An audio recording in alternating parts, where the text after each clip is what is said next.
Hello, and welcome to Tea is Good, Books Are Better, the podcast where we drink tea and talk about books. I'm Raven. I'm Jess. Hey. Hi.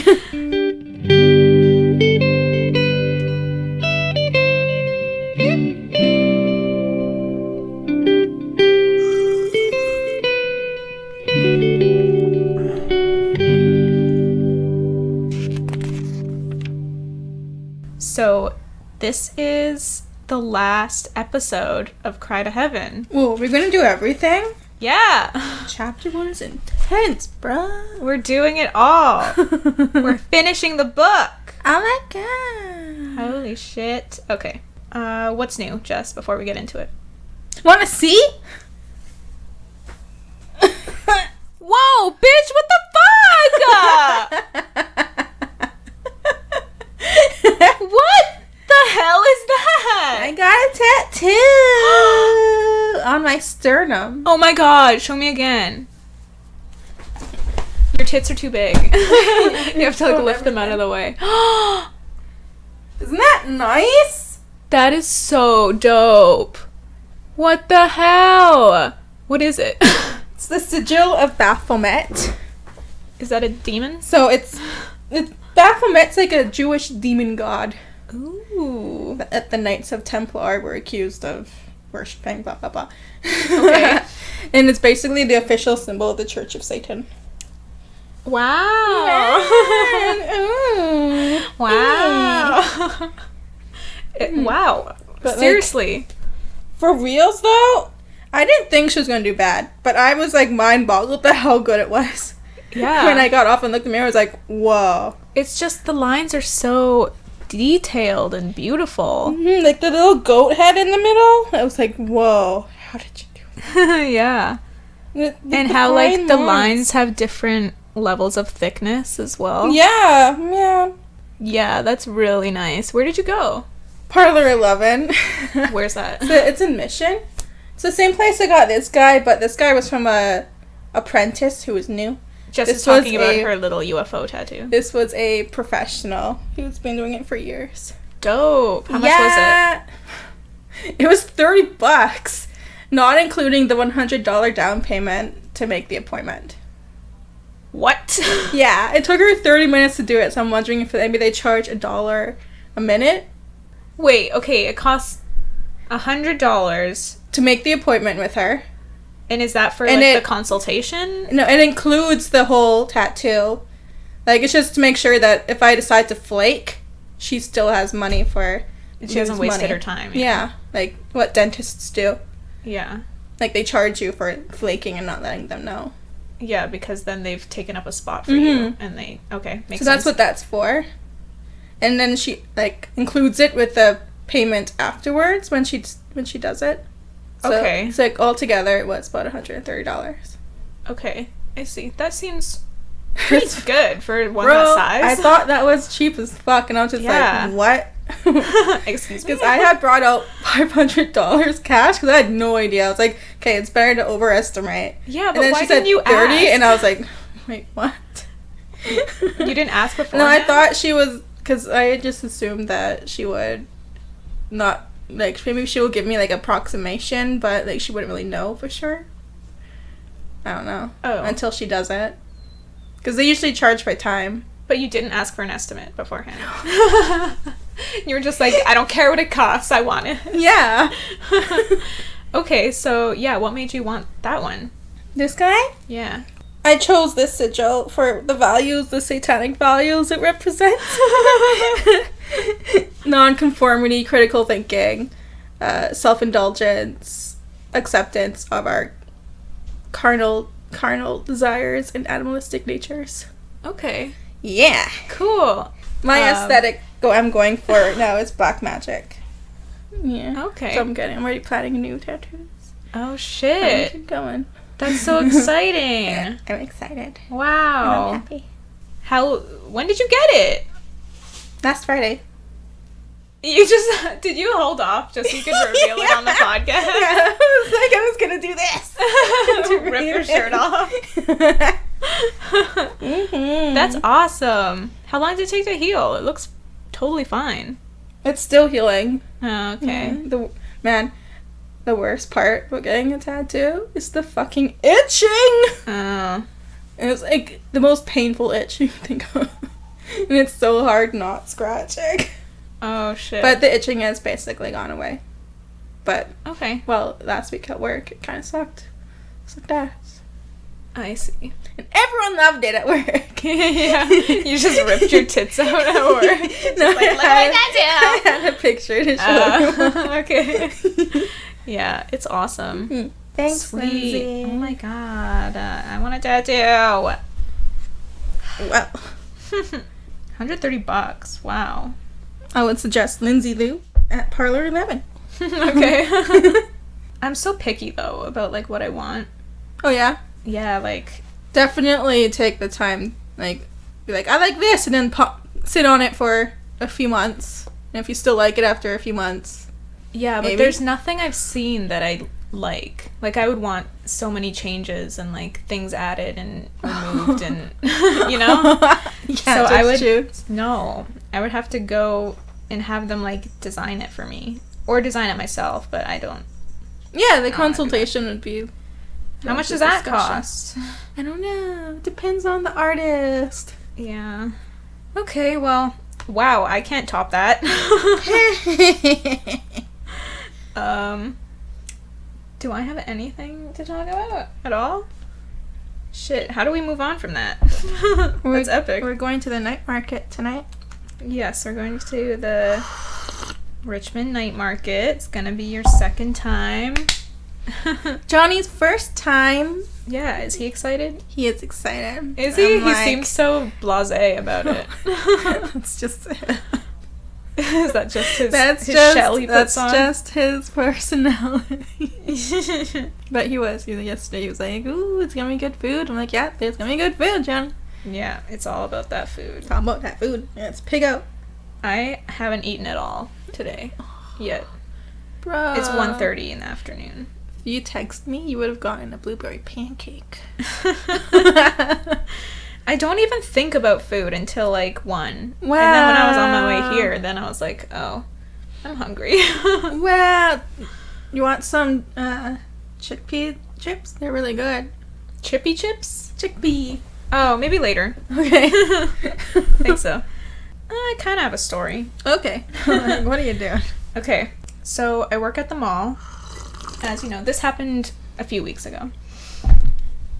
And I think they've been doing, like, construction in the mall, like, building new stores and stuff. Mm-hmm. So there's this one new store they're building, and it's called Muji, I think. But it's, like, a huge department store, so they're, like, ripping out a lot of the walls. Is that like the Asian? Yeah. Okay. Yeah. So yeah, they're ripping out a lot of the walls that are in there. So in the employee underground parking area, they've had these big, like, bins that they've been throwing all, like, the broken concrete and stuff just to get rid of it out of the mall. Yeah, there have been these bins that have been parked in the underground, and they've kind of, like, come and gone. Sometimes there's, like, spaces between them to park and blah, blah, blah. But sometimes they, like, tape it up so you can't park there because they're bringing in a new bin later or something, right? So, this was a couple weeks ago. I went down into the underground parking area, and there's a space between these two bins, and there was no tape. And I've seen people park in there before, and it's been fine. And I've even parked between them before and been fine. So I parked there. I did have a weird feeling about it, though, for some reason. Like, there was tape on the ground, like, off to the side, and I was like, I don't know, maybe I should move. Trust that gut feeling. Yeah, I had a gut feeling, but I was like, I was already late. Oh. So I was like, I don't have time for this. And I was like, I'll just leave my phone on me, like, security will call me if it's a problem. Okay. So I went into work. I was working for maybe, like, 20 minutes, half an hour. I did have my phone on me, felt it buzz, so I answered it, and it was security. They were being like, oh, we need that space, can you know, we need you to move your car, please. And the guy on the phone was very polite, very kind, and I was like, okay, sure. Just FYI, there was no tape there, so, I mean, someone might try to take the spot after me if you guys don't tape it back up, was basically what I said. So then I went down, back to the parking area, and there was a security guard there, and also a guy in a truck who had a bin attached to the back. So he was, like, waiting to park there, which is why I had to move. Makes sense? Okay. So I walk over, and I was just going to be like, sorry, my bad, and then move my car. But then the guy jumps out of the truck, and he starts coming at me, and he's, like, screaming. He's like, what were you thinking? Like, it's so obvious, you're not supposed to park here, blah, blah, blah, blah, blah. And I was, like, stunned, obviously. Right? Yeah, I was stunned and, like, what the F is going on? Because I was just going to be like, sorry, and move. You're right. And if he was, like, on a schedule, which I assume is why he was upset and frustrated, then why is he wasting his time yelling at me? Right? Some people may have control. Yeah, and, like, the security guard just kind of disappeared. Whoa. Yeah, he just, like, I guess he was just waiting for me to show up just to make sure I showed up. Yeah. But then he's, like, gone, and I've got this strange man yelling at me in this underground parking area. And I was, like, kind of nervous about it. Because I didn't know if he was going to fucking attack me. Like, he was coming at me. And he was, like, angry. So, well, I did stand up for myself a bit. I was like, don't yell at me. Oh, good. Like, there's no tape here. I understand that, like, you know... I'm here to move it because I know that this is a problem, right? I'm here to move it. But, like, it's not entirely my fault. There was no tape. Right. It's, like, understandably confusing. So I was trying to explain myself, but he just kept, like, yelling over me and being like, you should have known, it's so obvious. Wow. But yeah, that, like, kind of fucked up my whole day. Just takes one asshole. Yeah, so I was just like, whatever. And I just, like, got in my car and left, but that was, like, pretty dramatic. Like, it ruined my whole day. So, yeah, that was my incident. That guy has anger issues. Yep. Something that does give me comfort is that I could kind of sense he, like, wanted to swear at me, but he never swore. He, like, he kind of held back. I could sense he wanted to say, like, move your fucking car, but he was like, move your damn car. Like, he kind of said it like that. Like, I could feel him, like, wanting to say it. Isn't that what you were doing, though? Yeah. I would have just sat there and stared at him until he was done. And I go, the entire time. Yeah. Maybe he'll take the hint, shut up, and then I'll do it. Jesus. Yeah, but I wasn't okay with him yelling at me, so, because I was like, this is not... Sure, it's partly my fault. Turn I should have around not and leave. parked like, here. Okay, if you're ready to talk, I'll be back. And you go back. Yeah, I should have just gone back inside. Been like, fuck you, dude. Yeah, that would have been funny. Yeah, so there's that. Whatever, I'm over it now. Good. So those are our updates. You got a lovely tattoo. I had an angry shitty incident dude with a random truck driver who needs to take a fucking chill pill. Like, oh, not the end of the world, bro. Yeah, like, the only reason I can think of that he would be that mad is if he was on a schedule. Mm-hmm. But then he wasted his time yelling at me. So. Right? Like, you just want to I was gonna literally say sorry, jump in the car, and move. But then, yeah. Some people just need to take their rage out because they don't know what to do with it. Yeah, like... Alright. I get why he's frustrated, but that's no reason to yell at a stranger. Right. Okay, anyway. In this episode, we're going to be finishing up Cry to Heaven. Holy shit. So, we're doing part 6, chapters 6 to 9, and then part 7, chapters 1 to 3. Yeah, we're doing all of it. All of it. All of it. I got the most awesome chapter, though. Yeah, you did. It's a long chapter, but it goes by fast when you're reading man, it. I was like, whoa. Yeah. That is the chapter to read. Okay, what are we drinking, Jess? Masala! Indian spice black tea. Nice. Mm-hmm. Goodbye, Jess. Oh, that's good. Mm-hmm. Goodbye, Jess? Mm-hmm. Why you tap yourself and say goodbye to yourself? No, goodbye. Oh, like, okay. Got it. Alright. That's really nice. Because I was fucking thirsty as fuck. I haven't drinking anything all day. Yeah, it's got like a little bit of a cinnamony taste to Yeah, it. kind of reminds me of chai. Yeah, it's good. But I guess that's what they call tea over there anyways. Yes. Something like that. Chai. Yeah. Alright. Ready? Yeah. Chapter 6. Wait. Before we start. Where did we leave off our characters? Tonio and Guido fighting About? over Florence. Guido knows that Tonio's not gonna go because he's gonna go murder Carlo instead. Yes, because Mariana just died. And probably die himself. Yes, Mariana just died, and also Tonio's like with Christina now. Mm-hmm. Okay. Tonio takes Paolo out for food and then heads to the theater. At first he thinks he won't be able to sing, but he gets, I guess because he's like kind of stressed out about the whole fighting with Guido thing. He's drunk. And that. But he gets caught up in the excitement of it when he arrives, as per usual, and performs well. And he knows that this is the night for risks and tricks and all manners of flights of fancy, because I guess he thinks he's gonna die when he goes for Carlo. Mm-hmm. Christina comes backstage after the first act, and it's the first time Tonio lets her see him up close and personal while he's in women's dress. Well, it's in drag? Yeah, I guess. But she seems pretty into it because they start getting frisky. Yeah. Well, she's also dressed like a boy, so that scene was she is. So pretty interesting. He's a she and she's a he. Tonio even makes a joke at one point when she grabs his nethers to be careful lest she ruin what's left. And I was like, who is this guy? The sass. It's like his personality changes when he becomes a woman. Like, drag!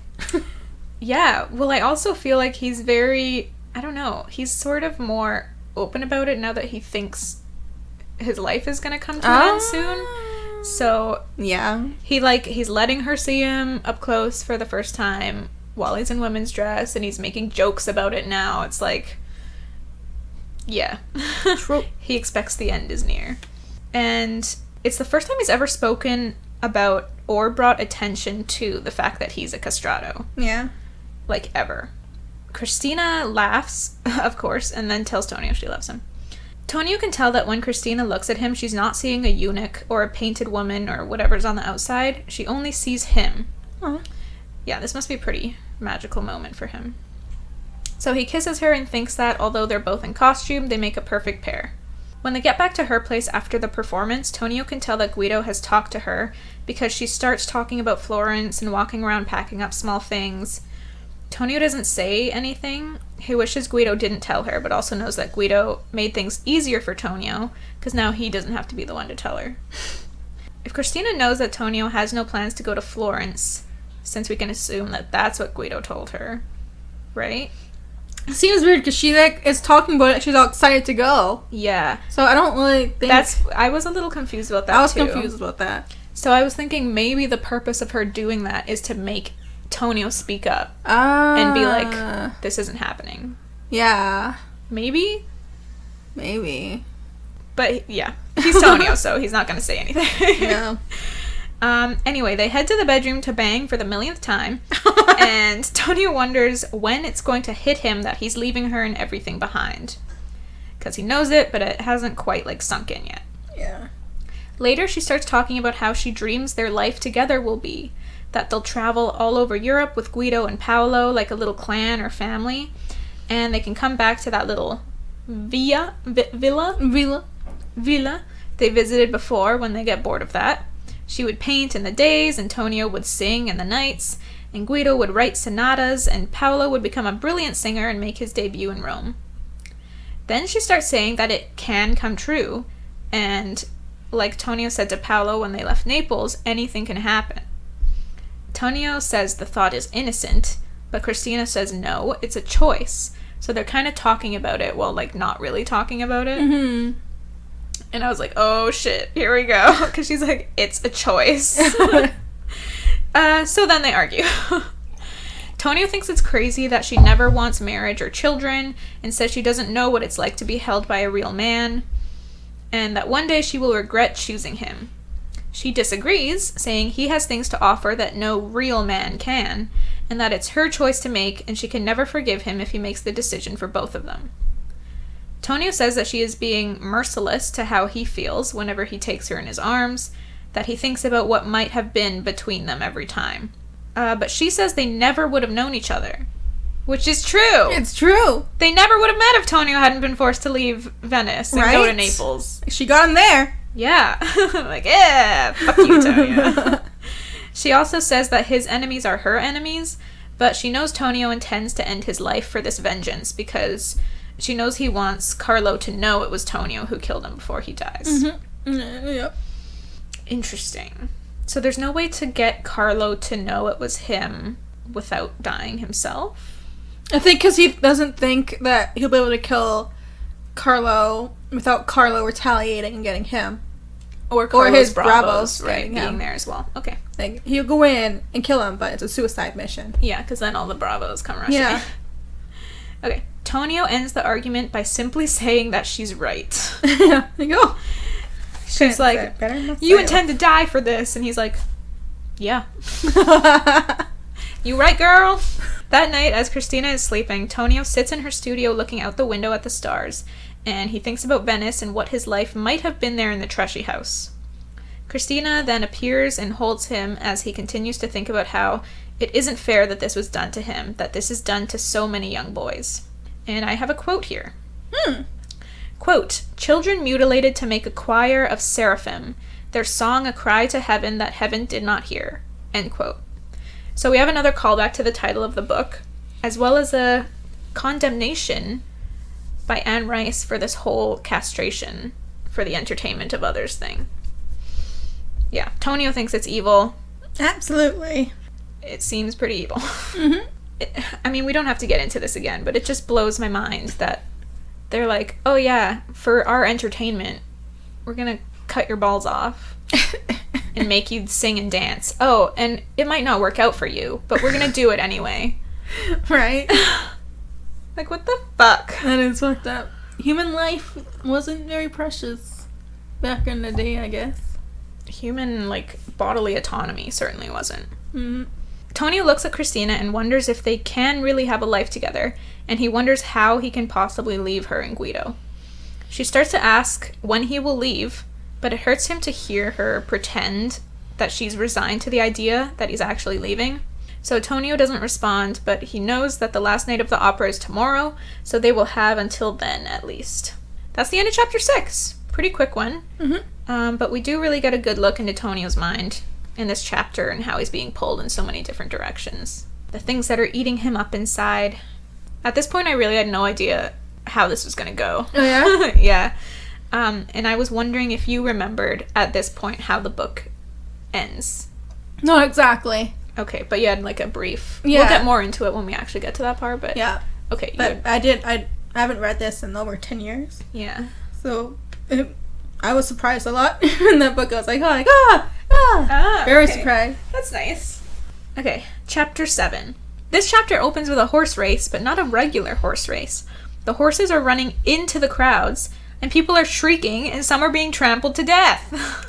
It kind of reminds me of those Spain celebrations where they like send a bull into the city. Yeah.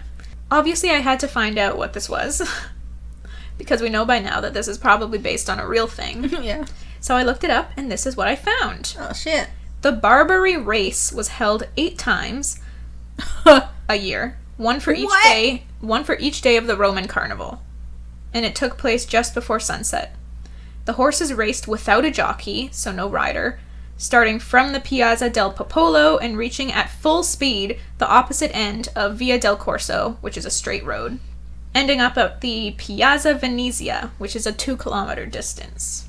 So they just loosed a bunch of horses in this street and let them gallop all the way to the end.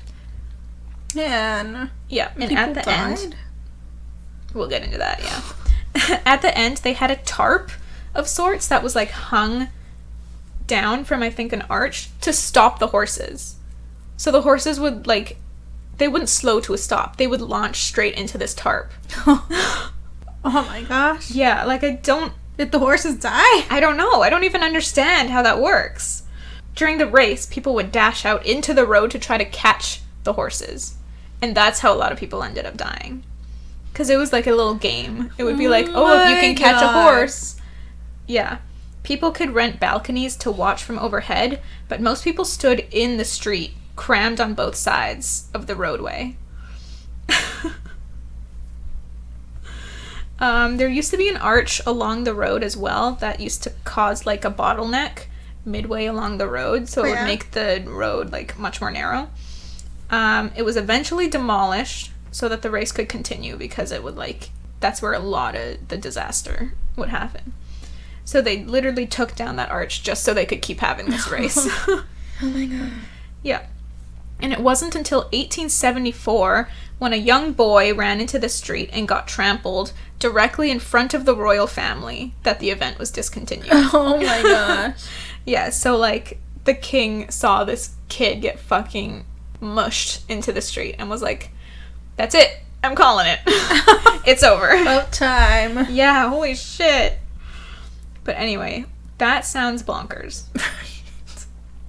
Anyway, after Tonio and Christina watch the race, the Macaulay begins. Macaulay? I don't know how to say it. Which is a candle ceremony that marks the end of the carnival. Everyone gets a candle and lights it, and the idea is that if you don't have a candle, or if you have an unlit candle, death will come for you. So people are running around trying to protect their candles, and other people are trying to like sneakily blow out other people's candles, and it's kind of like another cute fun game. It's like, aha, death to you. So yeah, Tonio and Christina are running through the crowds trying to protect their candles, hearing the chant of death to you, death to you, death to you, as people try to blow out the flames. This shit's dark, but also like hilarious. It seems normal for people's candles to get blown out, and then they just light them again. Tonio and Christina's candles are both blown out at one point, but then they just start macking in the corner of the street, and they don't really care. Until eventually Christina gets a light from a stranger and lights Tonio's candle for him again. Seems pretty symbolic.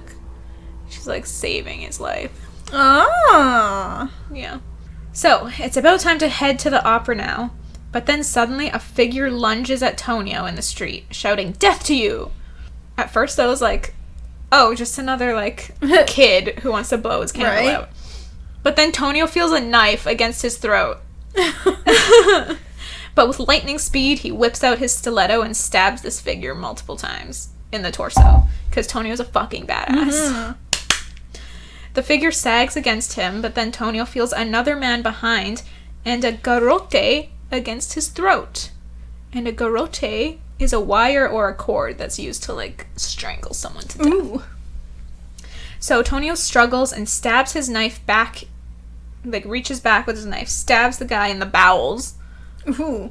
But he's, like, still being strangled. Then suddenly the wire is gone. He whips around and sees another man holding the stranger who had tried to strangle him. Tonio doesn't recognize the man, but the man immediately shouts that he's in Tonio's service. Then Tonio spots the Count's bravos off to the side who are guarding Christina. The man holding the assailant explains that he's in the Cardinal Calvino's service. Then it hits Tonio what happened. He was attacked by 2 assassins, and then all of these men, the Count's bravos and the man holding the assailant, so the Cardinal's bravos as well, they had all come to his aid. And Tonio had also killed the man who attacked first. The Cardinal's bravo then tells Tonio they need to get out of here because there may be more assassins around, and as they lead him away, Tonio sees another bravo open the coat of the dead assassin on the ground, looking for who sent him, I suppose. Was my assumption at the time. And that's it. It's the end of chapter 7. Holy shit. I was, like, pretty convinced Carlo had sent these guys at the time, and I was right. More about that later. Alright. Chapter 8. Something smells really good. What is that? It smells like... I don't know. It smells like meat. It smells like pulled pork. Like, fuck. I'm so hungry. I don't... You sure you don't want me to grab you some snacks? That's okay. We'll do it after this episode. Okay. Okay, chapter 8. Later that night, Tonio is in a room with the Cardinal, the Count Raphael di Stefano, and Guido. He had gone to the opera and performed well even after the incident, which shocks him, but he thinks it's due to habit and skill. I mean, obviously skill, but like mostly he's just done it so many times it just comes naturally to him now. The Cardinal and the Count are both pissed. The Cardinal thanks the Count for his men's help, but the Count isn't happy that the attackers got so close. They ask Tonio who these guys were, but Tonio just shakes his head.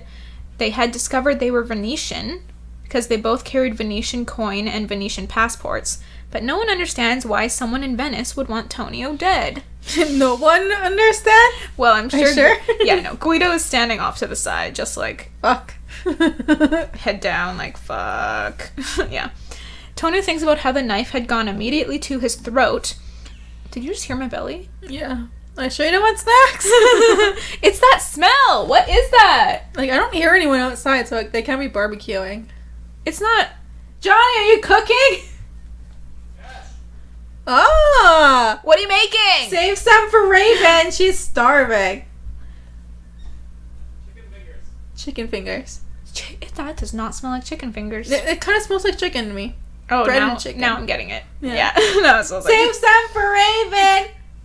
Thank you! Alright. He says it like he doesn't want to. I don't want to share. Okay. Yeah, Tonio thinks about how the knife had gone immediately to his throat, and the garrote as well could have damaged his singing voice even if it hadn't killed him. Was that the attacker's intention, to damage Tonio's voice? But then I was like, why would that be Carlo's goal? So he stops hearing about Tonio. Yeah, obviously he knows Tonio's quite famous and doing really well, which means he gets powerful friends and a lot more, like, pull, Yeah. I guess. So Carlo, I do think, wanted Tonio dead, but was like, I'll settle for his voice being damaged. Yeah. So go for the throat. That's what I'm thinking. Tonio and Guido lock eyes at one point, and Guido looks like he's seen a ghost. So, Shook. yeah, he is shooketh. From now on, 4 bravos will guard Tonio at all times. Tonio doesn't know why the Count's men were there at all, but it seems like the Cardinal's bravos spoke to them like they knew them. I imagine them, like, encountering each other in the shadows, just like, yo, you watching T-Dog too, homie? They're like, yeah, bro. They're like, cool. They, like, fist bump. Wow. Tonio wonders what would have happened if the bravos hadn't been there. Would he have died? Would he have lost his voice? Would Christina have been... I don't even want to think about what happened to Christina. Yeah. Poor girl. Eventually, it's just Tonio and the Cardinal, and Tonio asks if the Cardinal will go to the chapel with him and hear his confession. Oh, shit. What is he gonna tell him? The truth? About what happened to him? But why? What will he achieve? Maybe he thinks he's like, oh, now it's time for me to go after Carlo. Might as well give someone my life story. Yeah, I guess he... I mean, it does become more clear later on. Yeah. So maybe we'll talk about it more later. Okay. Chapter 9. Tonio and the Cardinal go to the chapel, and Tonio tells him what he is about to say must not be repeated to anyone. Then he explains what Carlo did to him.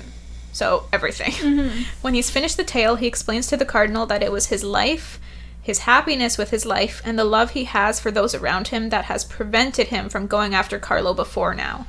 He even seems somewhat grateful to Carlo for giving him this castrati life full of the joys and company that Tonio never had when he was a child. Because Tonio was always so, like, kept away from other people and just, like, life of responsibility and loneliness. And his castrati life has been very different. However, Carlo has sent these assassins for him in an attempt to snuff out the very life that was keeping Tonio away from him. So, yeah, now Tonio feels like he has no choice. He has to go destroy Carlo. But this is the first time it seems like he says this. That doesn't mean he can't come back to this life he has. So now he's thinking he can go kill Carlo and come back? It's the first time he's ever thought of that as a possibility. Yeah. Then Tonio asks the Cardinal to tell him there is no reason he must destroy himself to destroy Carlo. Interesting. Maybe these last few days with, like, Christina and Guido have finally made him start to, like, Like, he sees the pain he's causing them, Yeah. and he's thinking that he doesn't want to leave them either. So I guess now he's like, is it even possible? Like, could I come back?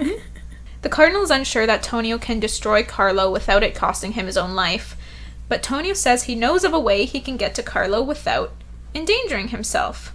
Which, thanks for the spoiler, Jess, would be dressing as a woman. I really wish you hadn't spoiled this for me. I would probably still be clueless. Oh, really? Yeah, and like wondering what the hell Tonio's plan was. Yeah. The Cardinal thinks for a bit, then comes up with a proposal. And this plan is certifiably genius, if you ask me.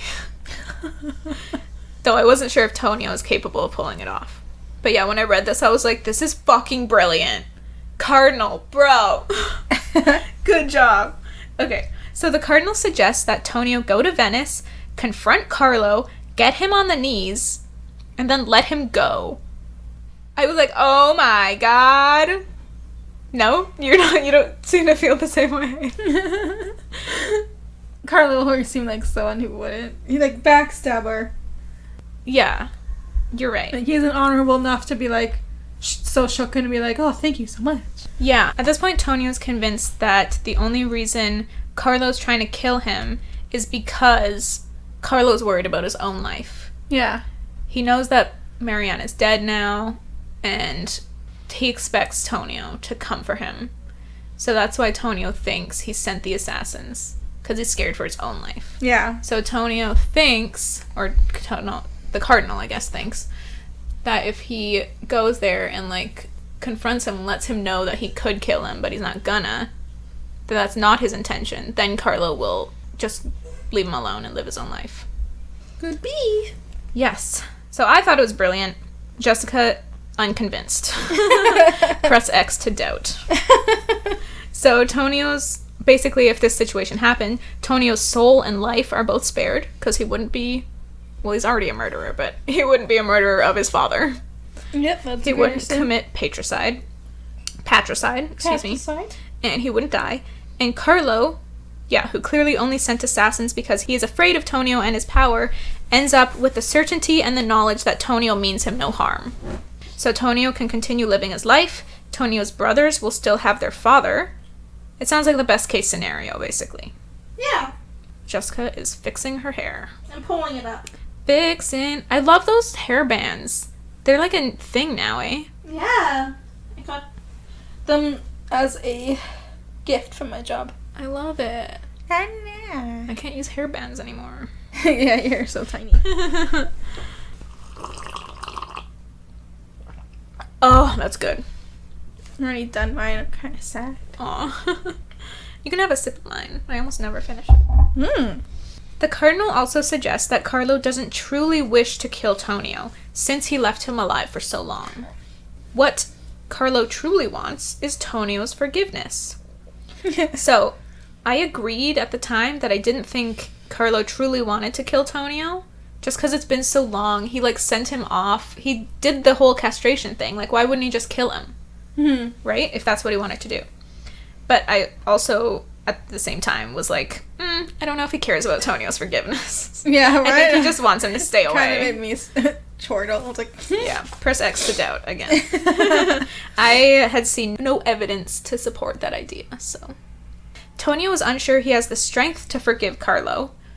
I was also unsure. But the Cardinal says that when Tonio realizes forgiveness is the greatest of all strengths, he will possess it and be the man he wants to be.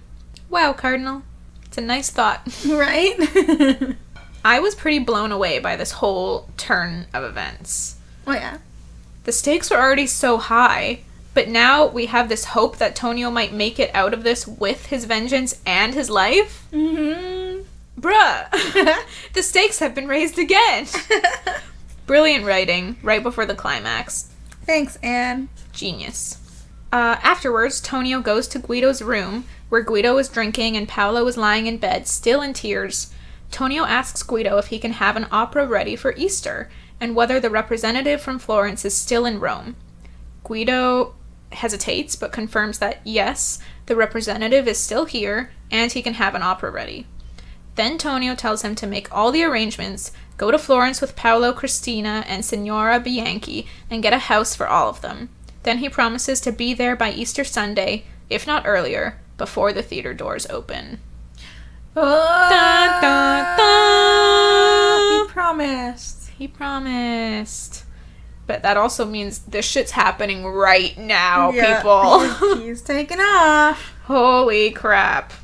Damn, and that's the end of part 6. That is the end of part 6. The end of chapter 9, the end of part 6. Holy crap. Holy crap. Time to get into the last part.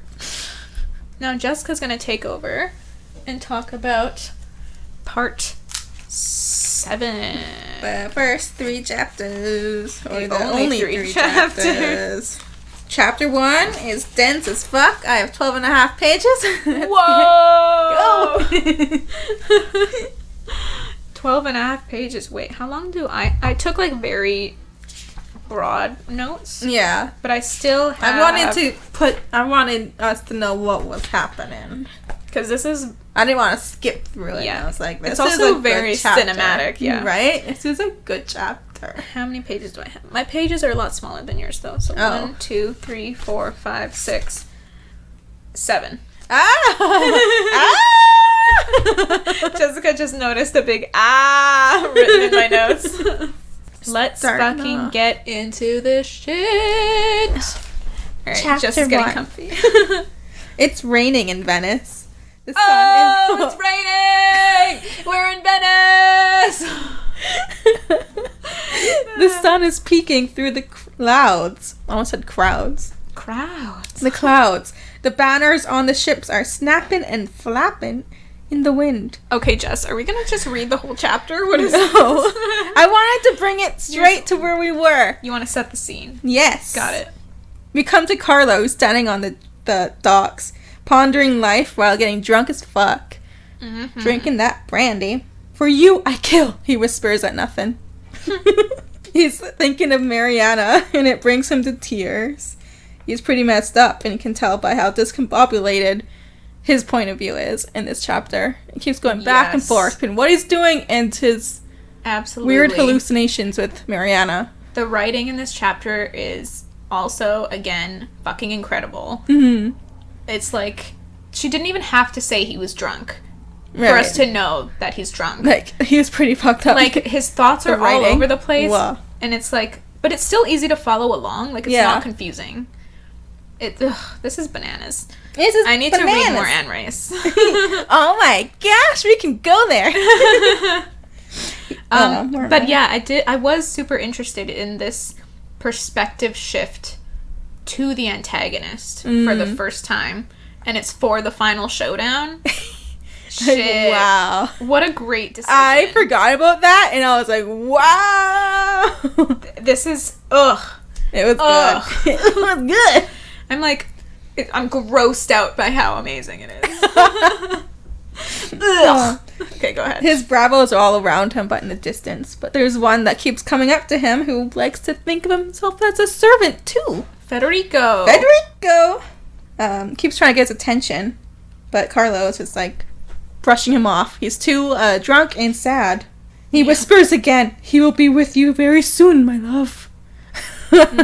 So, he thinks Tonio is gonna die. Because he sent those assassins. Yes, so He he's sent them. expecting to hear back from them soon that Tonio's dead. When Mariana was dying at the end, she told Carlo, "I will go to him." He wants Tonio to pay for his suffering. I'm like, narcissist? Much? He wants Carlo wants Tonio to pay for Carlo's suffering. Yeah. Do you see what you did to Tonio, Carlo? No, he Why deserved should you it. not pay? Yeah, Tonio deserved everything. you're right. This is like Carlo's an angel. textbook narcissism right here. Right? In the distance, he sees a woman in black mourning clothes walking towards him. But he's drunk as fuck. Tonio. But he's all like, "Am I seeing something? I don't know." Continues drinking his brandy. Like angel of death or actual woman. Yeah, exactly. As she comes closer, he no longer believes that it's a woman, but something supernatural. Like, there's something off about this woman. Mm-hmm. So he is thinking death. Sorry, I'm like jumping in. Something to note. To me, Guido and Tonio, like their perspectives have always sounded kind of similar enough that I didn't really notice a difference. Because we've had the perspective of Guido, we've had the perspective of Tonio. Those are the only characters, pretty much, that we've had the perspective of so far, right? Until we've gotten to Carlo. Carlo sounds very different to me than both Guido and Tonio. Like, being in his head is different from being in their heads. Yeah. I couldn't quite pinpoint what makes it feel so different. Maybe it's, like, the discombobulation because he's drunk. Yeah. Maybe it's something else as well. What do you think? He's straight up blaming everyone else for his troubles. You can tell. Yeah. And he, like... This guy's all, woe is me. He actually believes it, too. Yeah. Like, while you're reading this, you almost think maybe he's right. Yeah, he is the victim in this story. That's how crazy this writing is in this chapter. Yeah. Seriously, even if you're not going to read the book, I would recommend picking it up, Cry to Heaven, and just reading this one chapter. Yeah, Part 7, Chapter 1. It's a long chapter, but it flies by when you're reading it. It's Guys, nuts. bananas. Bananas. Okay, go ahead. Where am I? Finishes his brandy, demands another. All I can imagine is Thor's. Psh, Another! One of his bravos gives him another while begging him to go home. Oh, What's this? Oh. Visitor. do you want some Bro, snacks? he brought me food! You are the best! Problem. Thank you! Oh, you got potato wedges Oh too? my god! And spice. Johnny, you just won my heart. Aww. Thank you. Now get out. Okay. Love you. Bye. That's his favorite hot sauce. He's is it? obsessed. It's habanero sauce. Oh, fuck. Oh, it's delicious. It's so good. Like, it's hot, but it's delicious. I need to just taste this by I've itself. never had a hot sauce that tasted so good. Usually just burns and's like kind of whack tasting. But that's delicious. Like, it's got like a salsa taste to it. Did I just breathe fire? Okay. This hot sauce tastes great. Is also dragon's breath. This shit is spicy. It's so good. Nice. Johnny has some tolerance, huh? I've been building it for him slowly. Nice. When we first started dating, I would cook him hot food. He wouldn't eat it. Interesting. Yeah. Mike was kind of similar. Like, he could do some hot foods, but other ones he couldn't handle. But Yeah. now, like, we're putting jalapenos on, like, our food and, like... fancy. But Oh, this is great. habanero sauce? Whoa. It's Just so good. smell this. Like, it smelled like my mouth is watering. That smells delicious. It is delicious. I like to I put want it to in my just put my tacos. whole tongue on it. Do it. No, I want to save it for the food. Okay. Okay. Where am I? Go ahead. Sorry, I His keep bravos interrupting. are begging Carlo to go home because he's drunk as fuck. Yeah, they're like thinking he's gonna fall off the edge of into Yeah. the canal and like make a mistake. Right? Yeah. But Carlo is grieving and he needs his drink. Apparently, he suffers like no other. He pushes his bravo, Fed. I'm gonna call it Fed. Call him Fed. Call him Fed. Federico. Away and drinks his brandy.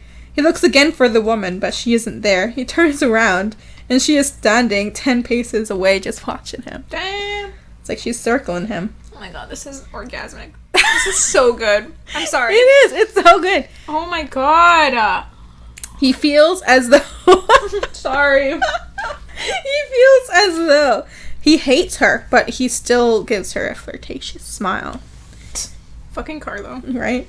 While this is happening, he is still seeing Mariana on her deathbed.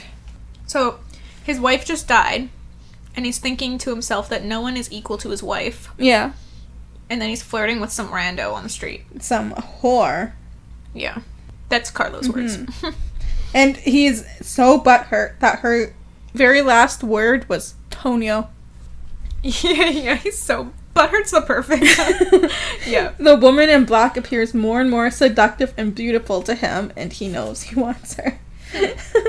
Fed comes back, and Carlo is like, I told you, bugger off. But Fed is telling him something. When Carlo stops to listen to Fed, he's telling him that there is nothing on the packet for him. I'm like, what the fuck is that? So I Google, a packet is a vessel employed to carry post office mail.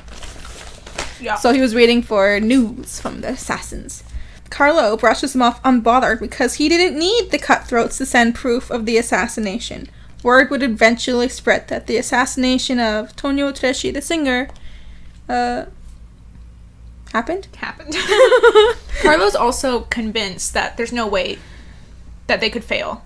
Right. Because Tonio's just a he's eunuch. a eunuch. Yeah. Bruh. What a fool. Fool. He didn't want proof because last time when he got Tonio castrated, he demanded proof and he got a bloody linen and it horrified him.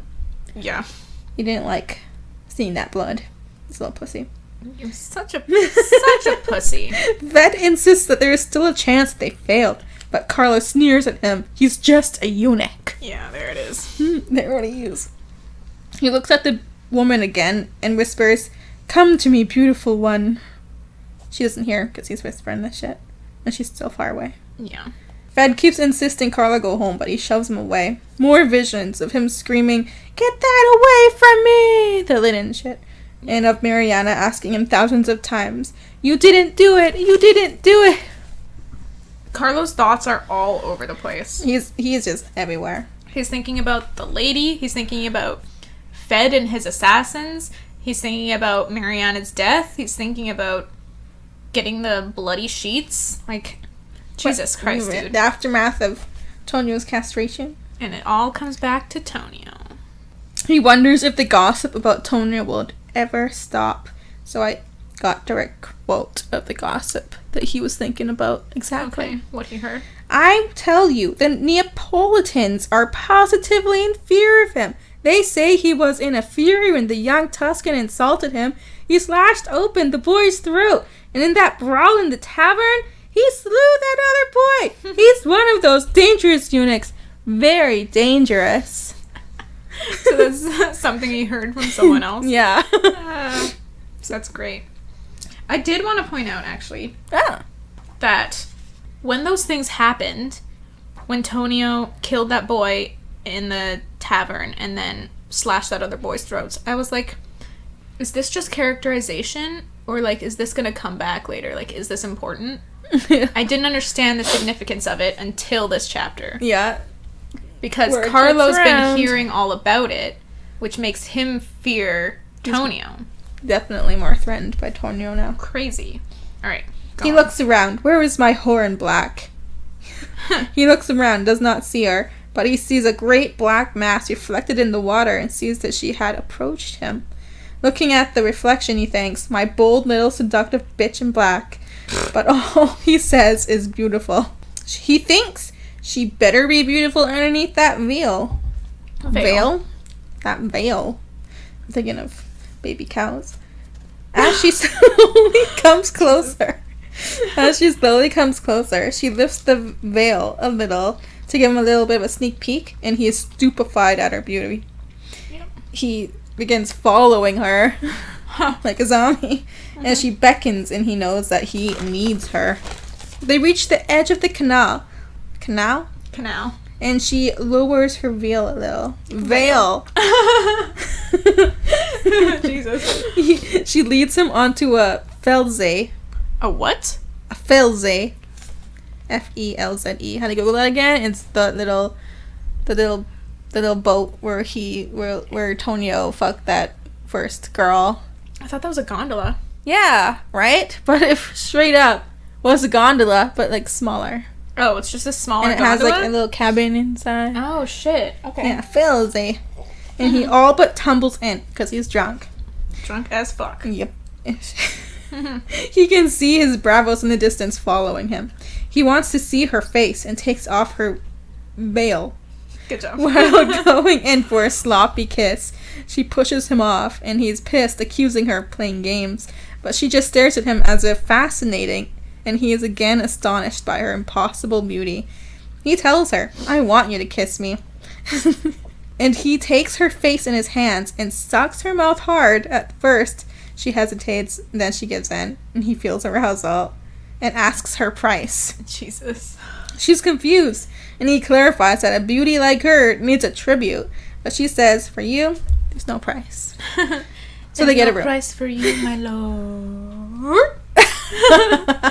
Sorry, is there a tissue somewhere? And they should be underneath your stuff there. There's like a box of tissues, eh? Thank you. This hot sauce is making my nose run already. Yeah, it's great. This shit's good. It's delicious. They get a room. As he looks around, something feels off. The room is crap. There are spider webs everywhere. It smells of damp and decay. Yet there's a table filled with cold food and fine silverware. And there's an enormous fire making the room too warm. So I mean, obviously it's revealed later, so I don't even know if there's a point in bringing this up, but I was like, could be because she doesn't live there. It's like, it's such disrepair. Right? Yeah, I thought I was smart for figuring that out, but it's obvious. You're funny. Yeah. He mentions that the room is too hot for him and notices for the first time her enormous hands, and it freaks him out. There is something wrong, but he cannot place it. He really looks. I guess if he wasn't drunk, he would have figured it out. He would have caught on that there was like, this ain't right. Yeah. Yeah, but he's, because his sight is everywhere. He's getting the right sense that something's off, but his drunkenness is like sweeping those away. Yeah. He really looks at her and sees that she's very young, just a child, but covered in paint. Exactly Carlo's type. Exactly. Oh my god. She's wearing a white wig with pearls embedded in the ringlets. Her eyes are intense. He asks her, "Why have you waited all these years to come to me?" And she changes. She sits back and smiles. It seems... Wait. Before she sits back and smiles, she changes? She has like a moment where she like frowns, I think it said. Uh-huh. But yeah, she like frowns and like gets more serious. Mm-hmm. I love that. It's like Carlo is saying, because we know this is Tonio. Yeah. Carlo is saying, "Why have you waited all these years?" So Tonio's like, "Oh fuck, he knows it's me." Oh man. But then it like clicks that Carlo's just talking out of his ass. He's just being gross. Mm-hmm. Sits back and smiles. It's in the perfect time. She leans forward, placing her face in the light, and he stiffens. "Do I frighten you?" she whispers. Everything feels wrong, and he realizes that he is too drunk and should never have come here. He wants to leave. "Why are you so sad?" she asks, and he gets up to leave. But the room sways as if he were on a boat. He tries to leave, but she stands up. He's flabbergasted by how tall she is. She has a belt in her hands, and she ties him to a chair. Is Tonio taller than Carlo? Yeah. Okay. Yeah, she like... I love how sneakily she goes about it, though. It's Tonio. I'm calling her she, though, because she's the woman at this point. Carlo, like, he falls back into the chair. Mm-hmm. And then she, like, comes over with a belt and just drops it over him and the back of the chair. So he's just immediately bound. Right. She doesn't have to tie it or anything. She just drops it over him. That's great. And he's, so smart. And he's trapped. Mm-hmm. But his reaction, you're getting to it, is spooky. He tells her he doesn't like it at first. Very calm. "I don't like it." But he, like, smiles and then, coldly. Yeah, he smiles at her and then imagines himself punishing her, naked and helpless, a hand over her mouth while he makes her pay. Ugh! He tells her again, "Let me go." And he grabs her wrist and tells her that he will break her neck. Imagine this while he's smiling at her. Yeah, he's like, ugh, that's so gross. Mm-hmm.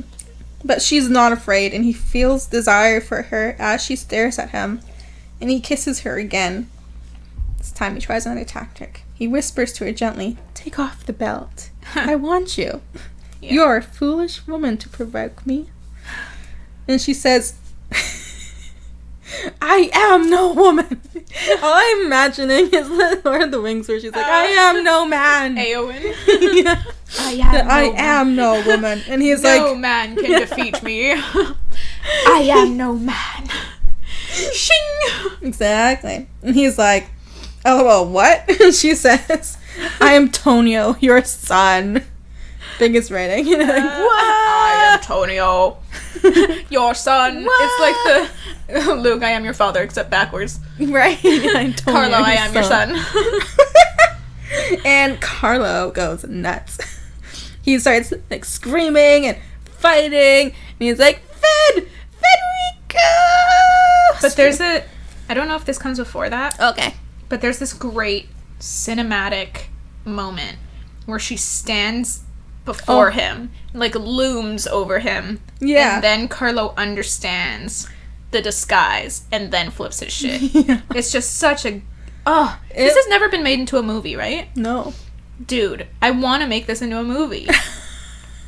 There's so It many is great. epic moments. Right? This was awesome. That would be the greatest part if this became a movie. Is Right? fucking Tonio your looming son, over and him. then stands up. Yeah, it's like, wow! No longer is it a beautiful woman, but you're a son. Gross. Oh, not kissing. Soon he realizes that the chair hadn't budged and he stops fighting. Staring at her standing over him, he understands what is going on. Tonio starts to laugh. You want to kiss me again, father? Oh, that's great. Carlo spits at her and remembers the rumors that he had heard of his beauty and skill at illusion. Right. He feels sick and closes his eyes. When he opens them, it's no longer the woman standing before him, but it's Tonio. He has his wig in his hands. He's no longer smiling. And he takes off his dress like battle armor and reveals to Carlo a giant feline of a man. A great feline of a man. And they stare at each other in silence. Then Carlo starts to ugly laugh. My men, he says, are too far to hear you, Tonio responds. There's no one living here. So they're in an abandoned house. Yeah. No, but Carlo I'm a genius. is enraged. He hates Tonio. Tonio, who is so great and so amazing, whom Andrew raised and whom Mariana loved the most. Trying to make time for his bravos. Carlo asks Tonio, why didn't you kill me? Fucking Yeah. shit. Yes, Carlo is Tonio. stalling. Yeah, he's trying to make time for the bravos to find him. Tonio responds, in the streets like your men tried in Rome? Carlo demands more wine. Still trying to stall. Tonio gives him a glass. Kind boy, I guess. Carlo swallows it, demands more. And while he's demanding more, he asks, why haven't you killed me yet? I want to know why you sent assassins after me, Tonio responds. You know why I sent them. I know that you've been practicing swordsmanship. You're coming for me. He points out that everything Tonio did in his life suggested that he would come for Carlo. Yeah, one day. Carlo has been waiting for this. Like all the fencing and The murders. the murders. Tonio calls him unwise. Mm. Oh. And sending for the swords. Oh, yeah. Yeah, sending for the swords. Okay, go ahead. And Carlo continues, I didn't want to send those assassins. If you had been spineless like Beppo or Alessandro, we wouldn't be here. But you have my father's strength, so I had no choice. It's Tonio's fault for not yielding, so technically this whole thing is Tonio's decision. Jesus. All Carlo cared about was the injustice of it all. There's no arguing with someone like that. Nope. It's This just, guy. your mind is so twisted. Yeah. There's no coming back for you, man. Mm-mm. What do you know of my years in Istanbul while you were spoilt and pampered? And to have her accuse me of what happened to you when I gave her everything and on her deathbed she asks for you? Fuck that. Woe is me. It was the wine that killed her in the head. Who do you think you are to judge me? Oh my god. Fucking Carlo. It was the wine that killed her. Ew, maybe that was part of it, dude, but maybe if you didn't keep sticking it in. True. God. Or locking her away from her. Or, yeah, obviously, keeping her from- son. From seeing her son. Carlo remembers when he first took Mariana from the convent. Her screams when she found out that they weren't getting married. Okay, this Yet? is really gross. Like, he's... Ugh. So, And his promise is ugh. that he is the only son, so his father must yield to him. This guy. This is so gross. So it sounds like he went to the convent and they sort of got to know each other a little bit. And then he, like, came for her one day and was like, we're gonna get married. It's time. He probably said that to her, yeah. He probably promised her that they were getting married, but once they're out... And then drags her to some, like, hotel or piazzetta or whatever they call it, some inn. Yeah, and... hits her, like, not hits her, but, like, probably fucks her first. Yet. And then it's like, no, we're actually not getting married yet. I have to get my father's permission, but he'll yield to me. I'm the only son. He'll yield to me. That is so gross. Carlo, feeling such anger, goes off on Tonio. He's so jealous and spiteful of how he was a spoilt prince who was made even stronger with castration. He hates Tonio, that Tonio has so many powerful friends and is living a celebrity life while he is stuck with a rotting mansion. This is what he wanted! Right? No. This is what he's so jealous of Tonio still. Like, what the hell? And he's like, take it, all of it. How dare you judge me? Why would you want this over your lavish lifestyle in Rome? Take it. What if Carlo stops stalking, suddenly aware that he is being opening up, spilling the beans, and he starts to feel fear. Tonio grabs his dress and wig and throws him into the fire.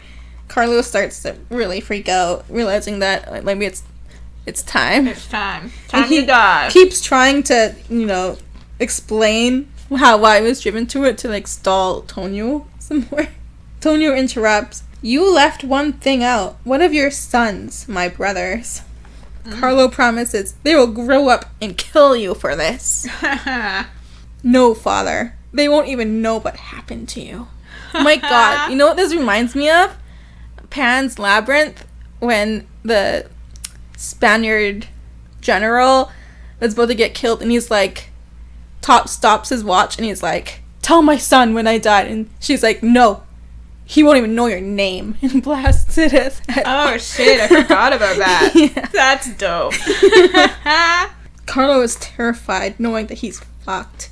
Tonio tells him, whenever I fantasize about this moment, I always imagined myself taking your eyes, shutting your life from you as you had shut it from me. Carlo starts crying and spits in Tonio's face. Very brave, aren't you, father? Tonio says. Was it not your pride and selfishness that drove you to this? Was it not your pride and selfishness that drove you to take my mother from the convent, to defy your father? And it was that pride and selfishness that drove you to mutilate your son and drive him from his homeland? All this and you dare complain? Hell yeah. Tonio, fucking show him who's boss. Right? I'll kill you, screams Carlo. I don't want to kill you, Tonio confesses, but I want us to be finished. So during this whole time, we're still in Carlo's perspective. Yeah. Just so you know. And yeah, this whole time he's thinking how much he hates Tonio. Yeah. He hates him, he hates him. He hates him, he hates him, he hates him. And I started to be like, this is not going to go the way Tonio wants. No. Yeah. No. So go ahead. But I want us to be finished. Vow to me that you will leave me be, and I will leave you be. Says Tonio. Says Tonya. Carlo vows, and Tonio hands him a knife, and Carlo cuts himself free. He stands, and Tonio takes a couple steps back. Fool! Carlo lunges at Tonio with the knife, but Tonio sidesteps him easily and skewers him with his rapier.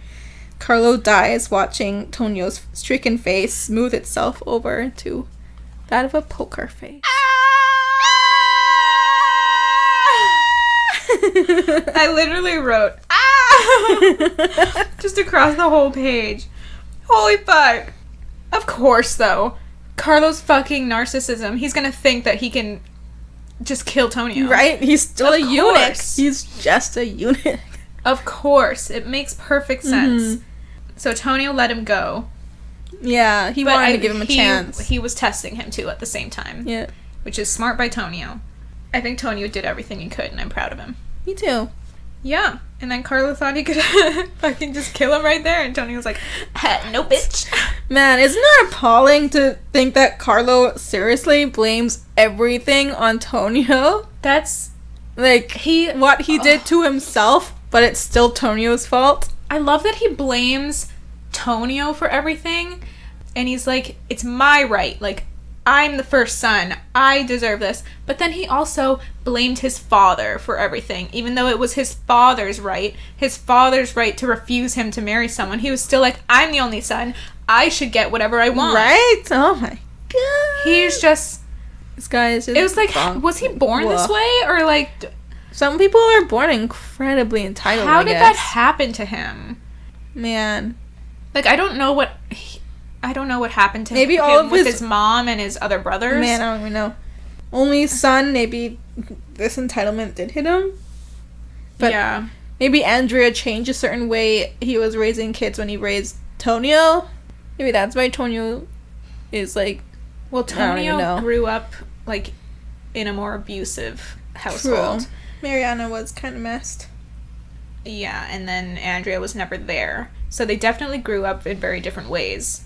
But I'm like, what happened to Carlo that made him this way? What did Andrea do? Like, do we blame them, or was he just born a shithead? Like, we'll never know. Man. Yeah, it's that whole nature but he or was nurture just argument. A shithead. Yeah. Well, he's still responsible for his actions, so... True. Fuck you, Carlo. Fuck you deserve this. Good riddance. I hope you rot in hell. Good riddance. Chapter 2. Tonio stays in the room with Carlo for 2 hours. With Carlo's corpse. Yeah. He eventually leaves and heads to San Marco, but the doors are locked, so he just stands in the rain for the remainder of the night. So it's his house. He goes back to his house. Oh, I was like confused. I was like, what is San Marco? That's where his house is. Oh my goodness. At dawn, he pulls up his hood. Wait, sorry. I love that he tries to get in. And right? like, he has a moment where he's like, oh, why did I think I could get in? Oh, that's cute. So at dawn, but also sad. Oh, yeah. Anyway. I guess he's never going to see his childhood home again. He's never going to step inside again. Yeah. At dawn, he pulls up his hood. He's never going to see his brothers. At dawn, he pulls up his hood and leaves Venice forever. Yeah. And no, he never sees his brothers, I guess. Never meets them. I guess he never performs there either. No, I don't think... It makes sense. He would refuse to go to Venice. No, because he can't go back to Venice under pain of death. Yeah, true. Mm-hmm. Chapter 3. Wait, that was chapter 2? Yeah, chapter 2 is short. Well, so was chapter 3. Yeah. Yeah, but I got more in here then. Okay. It takes Tonio days to get to Florence because he took a saddle horse and walked it along the side of the road. I guess he's just pondering life now. Yeah. He's like taking his time. Mm-hmm. When he reaches the city of Bologna? Bologna. He is delirious with hunger and exhaustion. He makes his way to the monastery and gives them half of all the money he has. In return, they feed and bed him and fix his worn clothes. So it's like he's taking time to kind of heal before he gets... Because he could head straight there. He could. But he stays at this monastery for like weeks. Mm-hmm. He asks, what day is it, making sure that he'll be ready for Easter. Weeks pass. Yeah. And he gathers his strength. He feels so lonely that he constantly thinks of Guido and Christina. He wakes up one day knowing it's time to leave. In the courtyard, the priests are cutting down leaves from a palm tree. Palm Sunday. Palm Sunday. That's the last week of Lent. Yep. Easter's coming. He has 12 days until the opera. Tonio hires the best horse and heads to Florence. Give me your best horse. When he enters the house of Frisole. The house? Frisole. The town of Frisole. Oh, okay. Or Frisole. I don't even know. Fisole. It's probably Fisole. Just put an Ooh, Italian accent on Frisole. everything. Fisole. He sees his and Guido's names on a wall in the piazza. So it's like a little ad. Florence. Yeah. Hanging from the wall. And he sees his own, like, face. So he reaches Florence by nightfall. He finds the city beautiful. Admiring the beauty, he thinks this is a special moment and looks forward to meeting up with Guido and Christina so they can be truly together. For the first time. The end. The end! The end. Wow. We've finally reached the end of Cry to Heaven. That was a dense book, but man, was it worth it. Yeah. Damn, yeah. Just that part 7. Read the whole thing just so you can read part 7. That part 7. Yeah. After the climax, the showdown with Carlo, it's a really fast resolution after that. Mm-hmm. Which is also very cinematic. It is. I will say again. But wow. What a beautiful ending. Yep. I'm still blown away by that chapter. Like, I forgot how good it was. Yeah. Like, we don't get to see him reunite with Guido and Christina. No. But you know what? We don't need to. We know it's gonna be happy. We know it's gonna be beautiful, and he's just gonna live his life now and finally be able to be, as he says, truly together with his peeps. With his family.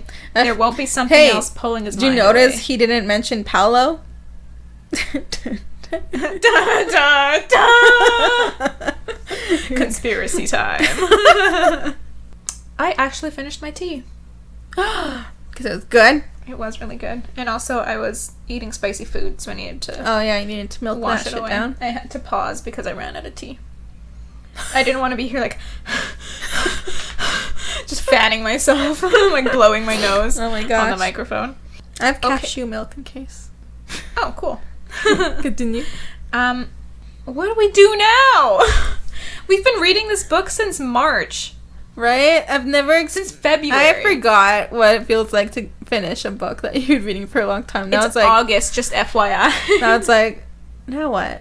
Yeah. Next book! I guess we move on, but like... Man. I have to say, I have read a little bit of Interview with the Vampire, I think. But I don't know. I think We were maybe... kids. I was younger.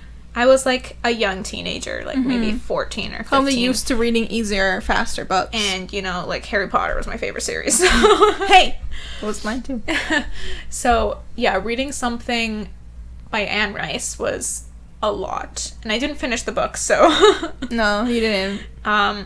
But wow, now as I'm a more mature human and a more educated writer, I think I've been able to appreciate the quality of the work. And thank you, Jessica, for making me read this book first. Because this was an amazing experience. I think I learned a lot. And I'm excited to read more Anne Rice. Yeah, let's read her greatest works. Yeah. Which are The Vampire Chronicles.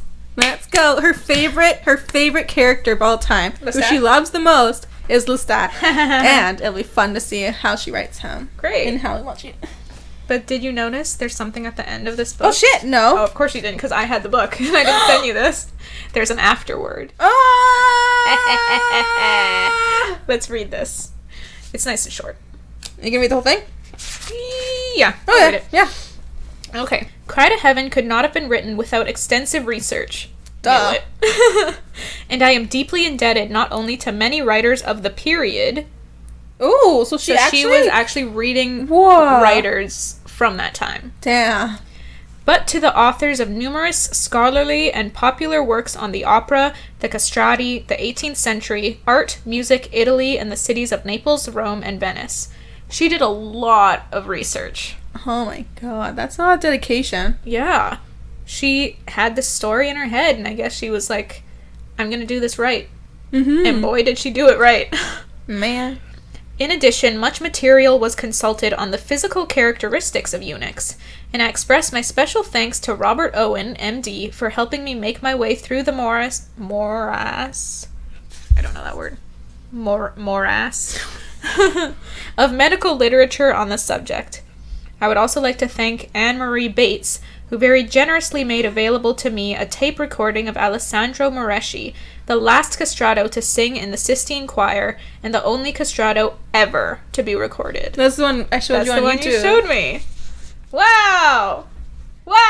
Wow! We listened to the same thing Anne Rice listened to Oh my when god! she was writing this book. All the main characters in the book are fictional, and though every effort has been made to portray the castrati and the century accurately, some liberties have been taken with persons and time. Of course. Mm-hmm. Nicolino, Farinelli, and Caffarelli were real and famous castrati. However, Caffarelli's appearances in the book are invented. That's cool. Yeah. Guido's teaching methods are based upon early history of singing by W.J. Henderson, and I must bear the responsibility for simplification and any inaccuracy. Aw. She's like, I probably didn't do it justice, but I tried. You did so good! Yeah. She even tried, like, she spent time trying to explain the methods that one time. Do you remember? Yeah. And we were like, I don't understand any of this. Right. So we were like, skip. But she tried. Yeah. Baroque Venice, music of Gabriele Bassano Monteverdi, recorded by the Decca Recording Company, 1972, with its album notes describing Jean-Baptiste Duval's visit to San Marco in 1607, was the direct inspiration for Tonio's first musical experience there. Alessandro Scarlatti's The Garden of Love, Catherine Geyer, soprano, as Adonis, and Bridget Fassbender, contralto, as Venus, on Deutsche Grammophon, 1964, was the inspiration for Tonio's duet with the Contessa in Naples, and this was the only portion of the book actually written to music. That was the only part she actually wrote to music? Whoa. You can definitely feel it, though, in that part. It was gorgeous. Absolutely. Didn't I say at the time? Yeah, I was like, like, I can feel the music right now. yeah, the way she was writing it, really, This made woman's it real. fucking talented. Yes. But you know what? I kind of hate the word talented. Yeah. It Skilled? kind of- yeah, that's better. Because talented implies that it's kind of Like, God-given. God-given. Yeah. Yeah, which she's worked long and hard for this skill. Yeah. So I don't I want to think skill use is the more of word a talented. compliment. Yeah. Skill. Thank you. I'll use skill.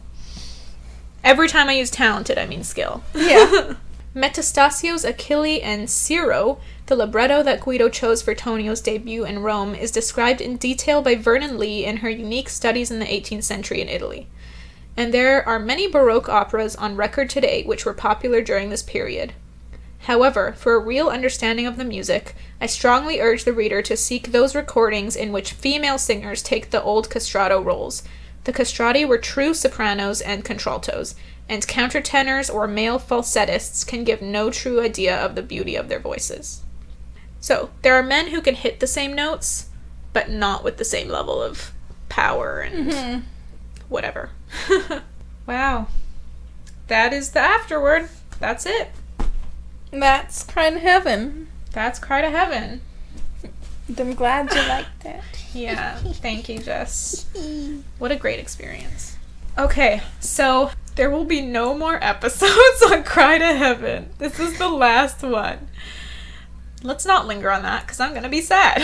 Signing off. Okay, but next time, let's look forward to the future. Let's look forward to the next books. Anne Rice isn't done. There's more Anne. We'll come back to Anne Rice. Mm-hmm. But the next author we will be tackling, if you didn't know already, is George R.R. Martin. A Game of Thrones! Say that. Okay, please come back for the next episode because... Por favor. Por favor. Because we are getting into a Game of Thrones and we all love a Game of Thrones. Okay. What now?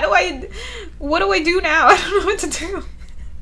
How do we end this? I don't want to end it. Just say it. Give her whatever Give you her do. shits. Oh my god. Is this it? Is that it? That's it. Is there any last things you want to say? How was it reading it again? Definitely new. Like, there's some parts that I remembered vividly, like the whole, like, death to you. I remembered that part. But there are lots of parts I did not remember. And again, I was blown away by chapter 1. In part 7. Yeah. But tell me I what you remembered from that and what you did. I remembered that in female form, he seduced and killed his father. Yeah. But that's all I remembered. I don't remember how it happened and stuff. And I forget how epic it was when he revealed himself to Carlo. Yeah. But if you really think about it, all that happened is that Carlo sat in a chair, got tied there, they talked, and then he was released, lunged at Tonio, and died. I also think I straight up didn't understand as a kid how freaking narcissistic he was and blaming everything else. Yeah. I didn't quite understand that part. There's a lot of parts when I read this at first that I didn't understand. Carlo, I think for a younger mind, would come across as just like a bad guy, just evil. Yeah. Because he did this to Tonio. But now, I mean, we can understand more like what makes him such a shitty person. Yeah. And he's not just evil. He is a flawed human. Exactly. Very heavily flawed. And we can pick out what those flaws are. Yep, I can see it. Which makes them so much more real. Yeah, they seem so much like actual people. Like this whole They're book. so real. I think also I didn't understand that this book was based on real, like there was like lots of real shit in here. And the amount of research that doing went the into it. Googling that I did on some things, I'm being just shocked that like, wait, what? This actually happened? Like, wait, this is actually a thing? Yeah. I'm much more impressed with Anne Rice now. Yeah, I feel like I've learned a lot too. Yeah. About like 18th century Italy. Just fun tidbit in your brain. They go, I know a little bit about that. Dude, we need to go to Italy together. Oh. Those streets still exist where the horse race happened. They still exist. Man, it's just so mind-boggling to think how old these fucking cities are. And there's still shit there that were there for hundreds of years ago. Anne went to Italy last year. Oh. Yeah, so cool.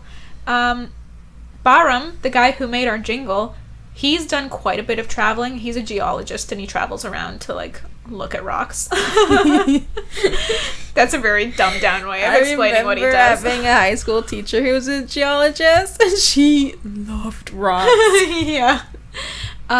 So yeah, Barum does a lot of traveling. He went to Venice last year for the first time. Venice, yes, the Venice from Cry to Heaven.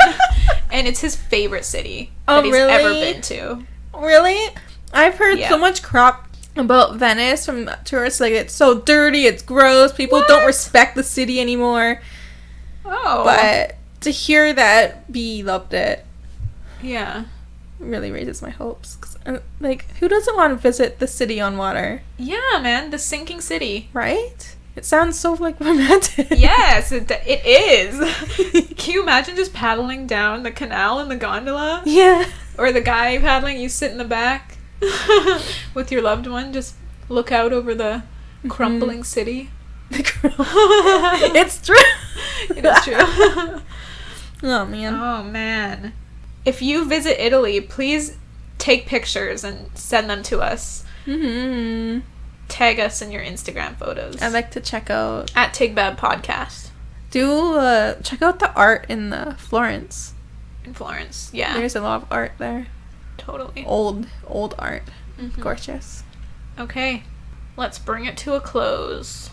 Oh, eat the tomatoes in Naples. I heard they're fantastic. Oh, okay. Because the ash in the soil makes the fruit more sweet. Oh, shit. Ash. From the volcano. Yeah, but how does that make it sweeter? I don't know. Interesting. It's something I learned from watching a chef making a Neapolitan pizza. Oh, okay. And he was talking about how the whole thing was basically showing off the sauce and the bread. And the sauce is special because it's from Naples. And it's sweet tomatoes because of the volcano. Cool. That's super neat. I thought so Okay. too. I think maybe they're visiting, because Anne's in Europe right now, Anne and B. Oh, yeah? So I think maybe they're visiting Italy again, but I don't remember where exactly they're going. But anyway, I hope they're having a great time, and I'm super jealous. Okay, let's plug our stuff. So if you want more of the podcast, please check us out on Instagram. The podcast Instagram is Tigbab Podcast. You can also follow us individually. Mine is Crimby. Jessica's is Jess.Egan24.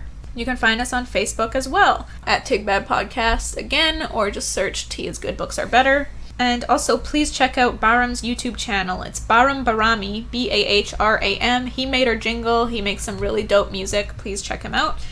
And also, we have a Patreon, patreon.com/teaisgoodbooksArebetter. We've made some tiers with rewards, and I had a really fun time making them. I spent like all day yesterday just working on it.